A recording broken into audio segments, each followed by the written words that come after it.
कोई आसान काम नहीं होता। 50 साल का संबंध मेरा कांग्रेस से है। हमारी 3 पीढ़ियां कांग्रेस पार्टी में सन 1972 से लेकर आज 2022 तक हमने पार्टी को अपना परिवार समझ के अच्छे बुरे समय में साथ रहे हैं।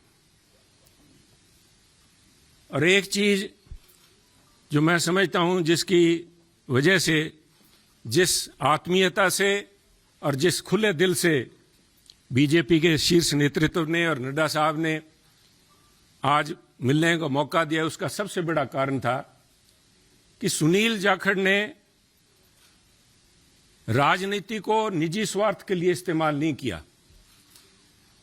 सुनील जाखड़ ने कभी तोड़ने का काम नहीं किया। हमने सभी हमेशा कोशिश की है, शायद सफलता ना मिली हो, जोड़ने का काम किया है। और मैं एक ऐसे सूबे से संबंध रखता हूं, एक ऐसे प्रांत से आता हूं जो गुरुओं, संतों, पीर, पैगंबरों की धरती मानी जाती है। अगर राष्ट्रीयता की बात, जैसे नड्डा साहब ने बार बार जिस बात को एम्फेसाइज किया है, आज अगर जहां देश की जरूरत राष्ट्रीयता की भावना की है, वहां अगर राष्ट्रीयता कहीं से चालू होती है, जिसे कहते हैं उर्स्प्रुंग, द बेसिक जेनेसिस राष्ट्रीयता, वो तभी पैदा होती है जब समाज में राष्ट्रीयता की भावना हो, एकजुटता की भावना हो। और पंजाब का मूल मंत्र ये रहा है, गुरु साहब ने, गुरु नानक देव जी ने सर्व साझीवालता की बात कब की थी? आज भी उस पर पहरा देने के लिए पंजाबी उसी तरह तत्पर खड़े हैं। अगर सुनील जाखड़ ने आज एक परिवार से 50 साल का रिश्ता तोड़ने की नौबत आई तो कोई आधारभूत बातें थीं, किसी कोई व्यक्तिगत झगड़ा नहीं था। झगड़ा राष्ट्रीयता को लेके, पंजाब की अखंडता को लेके, पंजाब की जो भाईचारा है, भाईचारक सांझ है, जिसको कि टेररिज्म AK-47 की गोलियां नहीं तोड़ पाई। जहां आपसी भाईचारे में, चाहे वो सिख हो चाहे हिंदू हो, उनके अंदर किसी किस्म का कोई द्वेष की भावना पैदा नहीं हुई। 25,000 से ज्यादा पंजाबियों ने कुर्बानी दी। पर आप भी गवाह हैं, साहब पड़ोसी दे, आपका तो पड़ोसी सूबा है, आप तो जब हिमाचल से चलते हैं, पंजाब के बीच में से होके जाते हैं, कभी भी कोई फर्क नहीं आया, किसी किस्म का कोई किसी सोच ही नहीं आई। और उसी राष्ट्रीयता की भावना के लिए पहरा दे के सुनील जाखड़ ने अपनी 50 साल की जिंदगी का वही मूल मंत्र था। परंतु दुख इस बात का है, मैं बड़े भरे मन से कह रहा हूं कि आज जब अपने परिवार से नाता तोड़ के दूसरी जगह जब मैं आया हूं यहां पे, तो उसका कारण यह था कि सुनील की आवाज, सुनील को इस बात के लिए कटघरे में खड़ा किया गया कि उसने इस बात का विरोध किया कि आप पंजाब को जाति पाति धर्म के नाम पे नहीं तोड़ सकते। पंजाब को आप परसेंटेज में नहीं दे सकते कि ये अमुक जो धर्म है, अमुक जाति है, अमुक समुदाय है, उसकी परसेंटेज कितनी है, 30% है, 40% है, 15% है। मैं समझता हूं पंजाब एक सूबा है जिसने देश के लिए template has established a template for the country. Every single citizen has the same right as anybody else. सबको बराबरी का, there is no second class citizen in Punjab. और इस भावना को लेके पंजाब अग्रणी सूबा रहा है, चाहे वो हमने देश की सीमाओं पे लड़ाई लड़ी है, चाहे देश के विकास में, हर सूबे प्रांत में पंजाब ने अपना नाम कमाया है। कुछ लोग बात करेंगे क्योंकि हुआ क्या, कोई एक व्यक्ति की बात नहीं है कि एक व्यक्ति ने बोल दिया और संबंध टूट गया। वो कहना कच्ची यारी है, नहीं साहब, इस तरह नहीं टूटा करती। ये कोई शीशा नहीं है जो 50 साल का संबंध है। कहते हैं कोई शीशा नहीं है कि पहले हम इंसान हैं, हमने रिश्तों को निभाया है असूलों की तरह, पर जब असूल ही टूट जाएं, जब हम अपने सिद्धांत से हट जाएं, अपनी आइडियोलॉजी से हट जाएं, तो मैं समझता हूं this is a right time to have a rethink. उसको सारा सोचना पड़ता है कि हम जा किस तरफ रहे हैं, आज किस तरफ बढ़े जा रहे हैं। तो उसको लेके मैं समझता हूं कि निर्णय लिया गया। और क्यों निर्णय लिया गया बीजेपी के पास, मैं क्यों बीजेपी के आपके यहां आज मंच पे बैठा हूं।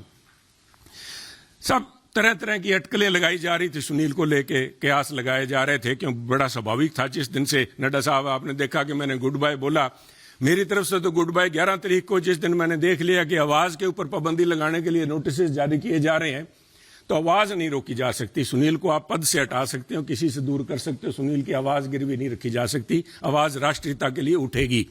परंतु क्या कारण बने ना साहब, मैं आज कुछ बातें आपसे शेयर, आपके पास अगर मुझे पता है आपको जयपुर भी जाना है, पर 2 मिनट में लूंगा आपके कीमती समय के। पार्लियामेंट के अलावा मुझे 1.5 साल पार्लियामेंट में काम करने का मौका मिला सरसा जी, पर उसके बाद पार्लियामेंट से बाहर मेरी मुलाकात हुई माननीय प्रधानमंत्री से जब वो पंजाब आए। करतारपुर कॉरिडोर एक बहुत लंबे समय की मांग बलूनी जी, जो सारे सिख समुदाय की नहीं, पूरे पंजाबियों की, जो भी व्यक्ति पंजाब से प्रवेश जी जुड़ा हुआ सबका था कि हमें करतारपुर साहब जाके हमें अपनी बात श्रद्धा नमन करने का, उसकी संभाल का, उस हमारे गुरु घर का हमें को मौका मिले। उस समय ये सौभाग्य था कि मुझे वहां पे प्रधानमंत्री जी के पास बैठ के गुरु का लंगर छकने का मौका मिला, उनसे बात करने का मौका मिला, उनकी भावनाएं समझी। वो तो एक मुलाकात थी, एक मुलाकात से 50 साल के संबंध नहीं टूटते। परंतु मेरा हमेशा ये भावना रही है कि पंजाब कुर्बानियां बहुत दी हैं, टेररिज्म के अंदर कुर्बानियां दी है देश की रक्षा के लिए। जब भी मौका पड़ा है, चाहे जब से धाड़वी पंजाब आने लगे हैं, चाहे उसके बाद पाकिस्तान हो, चाहे चाइना हो, हर पंजाबियों ने कुर्बानियां दी हैं। और उस कुर्बानियों को चलते मेरे एक मानना था हमेशा ही कि भी मौका लगा तो प्रयास करेंगे कि पंजाब को एक स्पेशल स्टेट का स्टेटस दिया जाए। नड्डा साहब, कागजों में तो अभी फॉर्मली नहीं दिया गया, कॉन्स्टिट्यूशनली तो नहीं दिया गया, बहुत सी मजबूरियां, सरकारों की वक्त की मजबूरियां होती हैं। परंतु मेरा मानना है कि व्यवहारिक तौर पे माननीय प्रधानमंत्री ने पंजाब को स्पेशल स्टेटस दे दिया। और उसका जीता जागता सबूत है जब माननीय प्रधानमंत्री ने लाल किले पे हिंद की चादर गुरु तेग बहादुर जी का 400वां प्रकाश दिवस मनाया, तो मैं समझता हूं कि उनके जो सबसे ज्यादा कट्टर विरोधी थे, उन्होंने भी अपने दिल में स्वीकार किया कि वो पंजाब की नब्ज समझ गए हैं। पंजाब की जो भावना है कि पंजाबी मिलजुल के मानस की जात सब एक को पहचान बे, कहां कश्मीर के पंडितों को लेके चाहे आज तक संघर्ष चल रहा है। कब गुरु साहब ने यहां पे इन मुगलों के पास आके अपनी कुर्बानी दी थी। और मैं समझता हूं उस भावना को नमन है, उस भावना को जितना भी कहें, चाहे बहुत से माननीय प्रधानमंत्री ने अपने कार्यकाल के दौरान बहुत से ऐसे काम किए हैं, पर एक पंजाबी के तौर पे मैं, शायद किसी को अच्छा ना लगे, मैं समझता हूं ये जो उनका एक कदम था, ये एक इज अ लैंडमार्क। इसने अपने आप लोगों की भावनाएं, लोगों की आज भावनाएं उनके साथ जुड़ी। और मैं समझता हूं कि आज मेरा यह सौभाग्य है कि पंजाबी होने के नाते और गुरु साहब की उस धरती से आते हुए, जैसे गुरु नानक देव जी के बारे में अल्लामा इकबाल ने कहा था कि फिर उठी सदा आखिरी एक तौहीद की पंजाब से, मर्दे कामिल ने जगाया हिंद को फिर ख्वाब से। आज मैं समझता हूं फिर वही भावना पंजाब से लेके यहां पे उस भावना, उस अलग की, उस ज्योति की एक, उसको लेके मैं आज बीजेपी में आया हूं।